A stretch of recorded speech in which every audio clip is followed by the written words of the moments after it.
Listen, I ain't going back. Look what I did, look what you done. Bonjour messieurs, je suis super content de vous retrouver aujourd'hui puisqu'on va parler stratégie paris sportif.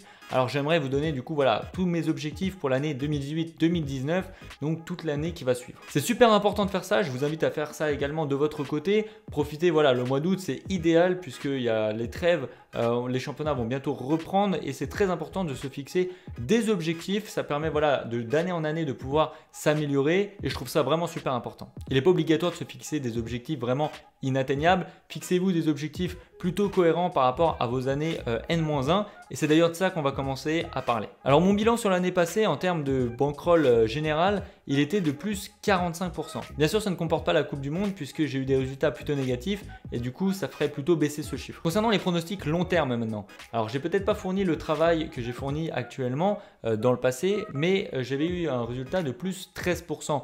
Alors à savoir que j'étais quand même satisfait d'être dans le positif, d'être rentable avec du coup mes pronostics long terme, mais je ne peux pas me satisfaire d'un plus 13% d'augmentation de bankroll. Il va falloir vraiment améliorer ça cette année. Du coup, par rapport à mes objectifs sur la bankroll globale, je vise une augmentation de plus 10% par rapport à l'année précédente. C'est-à-dire que j'aimerais vraiment atteindre les plus 55% d'augmentation de ma bankroll générale. Concernant les paris long terme, on en reparlera à la fin de la vidéo puisque vous savez que je vous ai donné mes 19 paris long terme pour l'année 2018-2019.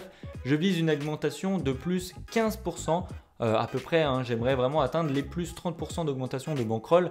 Alors ça, c'est pas un chiffre voilà, très ambitieux, mais on va en reparler, vous inquiétez pas, en fin de vidéo. Autre objectif, et ça je l'ai vraiment voilà, appris au cours de cette dernière année, c'est d'incorporer, de me diversifier en termes de sport, puisque j'aimerais agrémenter les pronostics tennis et je me fixe en objectif pour ma première année voilà, analytique, de faire plus 20% d'augmentation de bankroll uniquement sur le tennis. Autre nouveauté et autre objectif, cette année, vous le savez, j'ai envie d'incorporer des championnats mineurs. Voilà, des championnats peu glorieux. Je veux vraiment me spécifier là-dessus puisque les bookmakers ont moins d'informations sur ce genre de championnat et je pense qu'on peut faire du bénéfice du coup sur ce type de stratégie. Mon objectif du coup sur les championnats mineurs, en tout cas sur le championnat mineur que je vais choisir, ce qui n'est pas encore le cas, je suis encore en train de travailler là-dessus, c'est tout simplement de faire plus 20% également de bénéfices sur ma bankroll uniquement là-dessus. Donc voilà pour mes objectifs. Maintenant, j'aimerais reparler voilà, de ma formation, les 19 pronostics long terme. Pourquoi je veux vous reparler de ça? Tout simplement, je vous ai dit que dans mes pronostics long terme, je visais là du coup un objectif de plus 30%. Alors, ce n'est pas un chiffre vraiment très glorieux, mais c'est un objectif court terme que je me fixe tout simplement, puisque voilà, l'année N-1, je fais plus 13%. Donc là, je veux faire plus 30%. Voilà, c'est des petits paliers que je me fixe. Mais soyons honnêtes, j'ai fait mes calculs et j'estime à plus 70% quelque chose de vraiment faisable. Si on prend le potentiel de ma formation, il est plutôt de 300%. Avec mes 1000 €, on peut atteindre les 3000 €. Mais soyons honnêtes, on ne fera jamais 100% de réussite.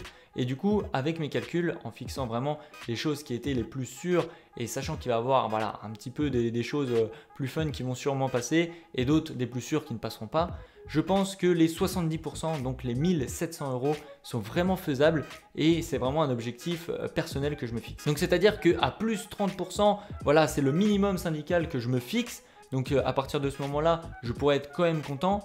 Mais à partir des plus 70%, personnellement, c'est à partir vraiment de ce moment-là où je serai satisfait. Voilà messieurs, c'est mes objectifs pour 2018-2019. Je vous invite vraiment à faire pareil. Marquez-moi en commentaire quels sont vos objectifs en chiffres pour cette année qui nous arrive. À savoir que la prochaine vidéo, ce sera du coup la reprise des analyses et des pronostics puisque voilà, les championnats reprennent.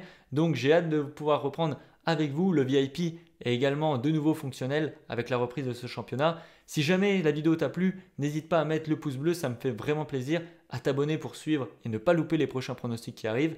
Moi je te dis à très bientôt, ciao.